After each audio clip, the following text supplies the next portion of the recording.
Hello, my name is Flippin' Marks, and it's another bad day for WWE as they bowed down to the fear of a renegade group and signed the faction known as Retribution to deals on Monday Night Raw.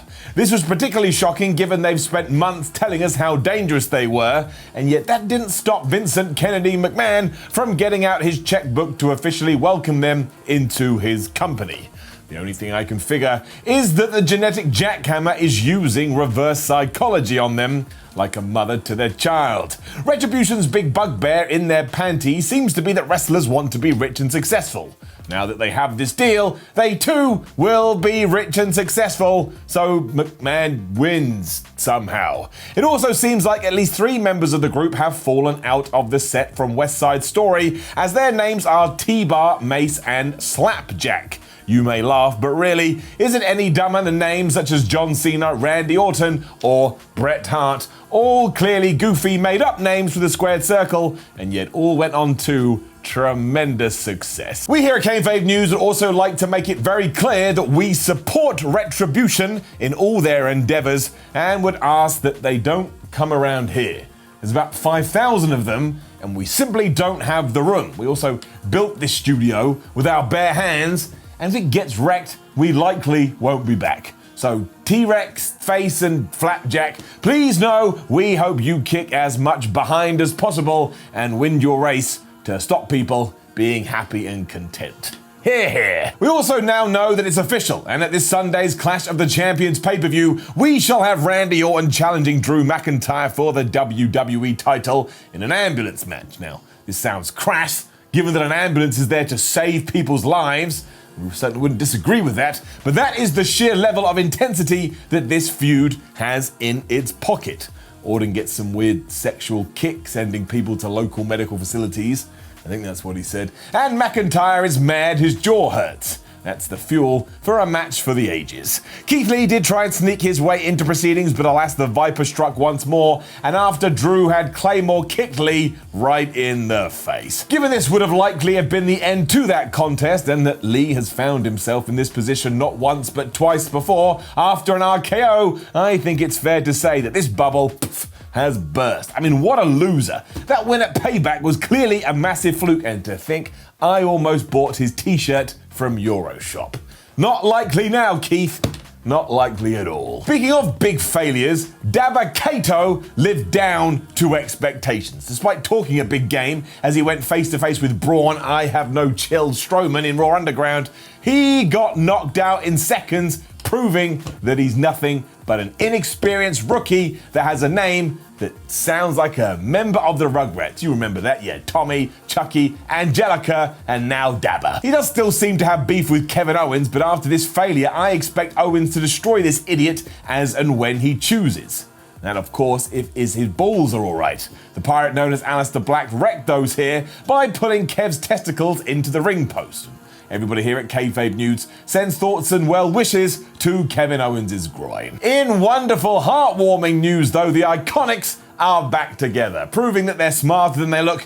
Billy Kay and Peyton Royce found a workaround to the stipulation that they had to break up as a team and are now essentially managing one another.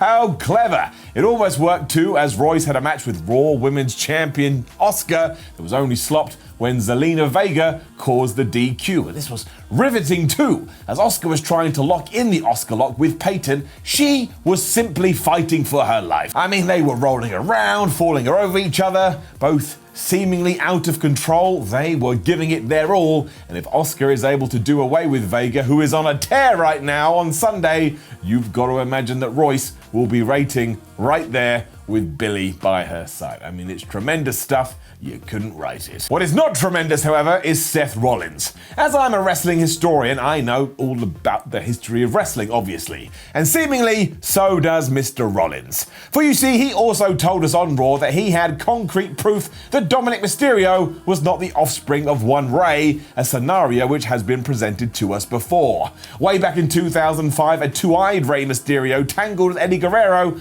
about who was actually the father of the child. While Ray would win that encounter, to this day, many claim that Eddie's parental insinuation should still be held up, and we are an outlet that stands by such claims. I mean, come on, look at Dominic. There is one huge difference between him and his father that a blind man can see. I mean, we can all see it. You see it, I see it, Angie, Ray's wife, sees it. Ray wears a mask. How can there be any family lineage when one human was born with an immovable mask and the other has not? And do you know who doesn't wear a mask? Seth Rollins. I rest my case, even though I'm not a judge. Rollins' disciple Murphy also seemingly made a pass at Ray's daughter Aaliyah, and that made me uncomfortable.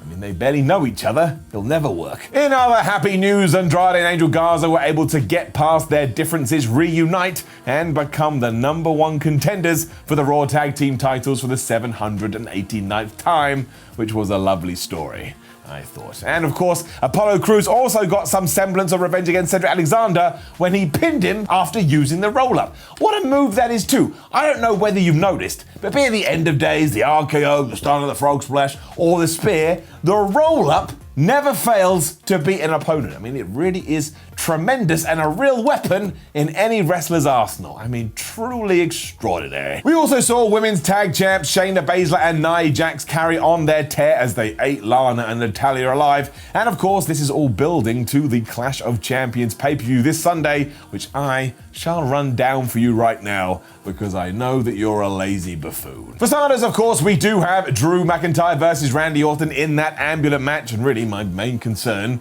is that someone in genuine need is going to be left wanting as they die on the side of the street.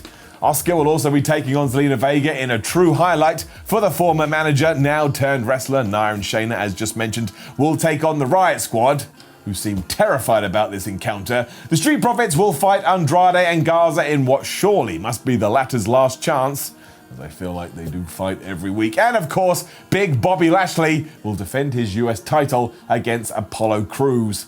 It seems frivolous, I suppose. I mean, shouldn't the Hurt Business be watching out for Retribution? Isn't that their new job? Terrible, just terrible. Completely selfish and unfocused. And there's some other matches on the card too, but they are Smackdown matches, and I refuse to acknowledge that show. I would double down on this too, given that Raw ended when Retribution once more stormed the ring, and if it wasn't for WWE Champion Drew McIntyre, who knows what would have happened. Randy Orton clearly doesn't give two hoots about this, as he used this war as a chance to RKO the champion. And man, I'm worried. I'm worried about the fractured jaw Drew has. How is he going to compete, and why is anybody signing him off? But we will have to wait and see, and it feels like it's going to be a tremendous night for professional wrestling. I mean, after that Raw, why would you think anything else? Now, please do like the video, subscribe, put it on Reddit because it pisses them off, and leave a comment saying something stupid about how mad you are that you got duped by a hero. Take care, or not. I don't care about you. I'm not your mum.